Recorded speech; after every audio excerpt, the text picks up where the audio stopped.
whether we speak of the controversy surrounding the succession to the leadership of Saudi Arabia, or we speak of the detention of members of the royal family and religious scholars, or we speak of military intervention in Yemen, political involvement in Lebanon, and diplomatic overtures to Israel, all of these confirm something very significant, that Saudi Arabia is at a crossroads. Well, I think it's extremely important that at this moment of crisis in Saudi Arabia and the evolving of a situation that nobody can forecast what it's going to mean either for Saudi Arabia or for the region, to have the experts that we have here today talking about it, people who've come from France and Saudis and Yemenis,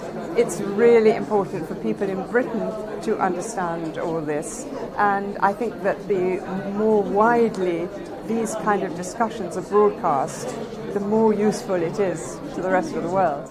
The sudden seriousness with which Washington has woken up to what has happened recently in Lebanon, having been so completely asleep to what was happening in Yemen, seems to indicate that that moment is very near. So why should this bother us in Britain? Well, I think the West doesn't realise. It thinks the major problem coming out of the Middle East that will affect our peace is jihadist terrorism. It's not.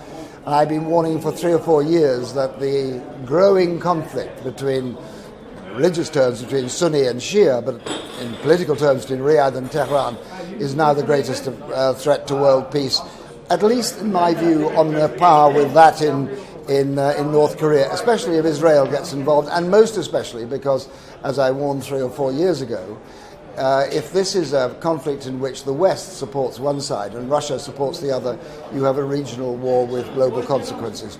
And I'm here to make that warning again. I'm just going to say something about this hyper-modern post-oil economy that was envisaged by Mohammed bin Salman when he became crown prince, and it is embedded in what is called Vision 2030. My presentation will discuss the Saudi domestic scene and how it influences the regional and international policies of Saudi Arabia. I will specifically focus on the transition towards one-man show in Saudi Arabia, and that is the arrival of Mohammed bin Salman on the scene and amassing so much power, excluding his own kinsmen, and also getting into a real dilemma about how to proceed, how to create a new Saudi Arabia with repression. I hope this event would raise awareness about how some Western governments continue to support Saudi Arabia regardless of its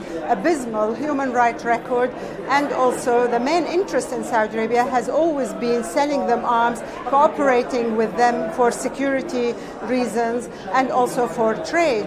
These 3 pillars of Western government's relation with Saudi Arabia is no longer a good starting point to maintain a stable, not only Saudi Arabia, but the Middle East. Many trials are in secret, executions are rising, and legal systems for consistency require that you follow precedent, and there is an intellectual debate between different members of the judiciary. It doesn't really happen in Saudi Arabia because judges are broadly left to themselves. Saudi Arabia is under pressure, to be honest. It's nervous due to some reasons. First, it is the first time in Saudi Arabia to transfer the power over 2 generations, and it needs time to settle.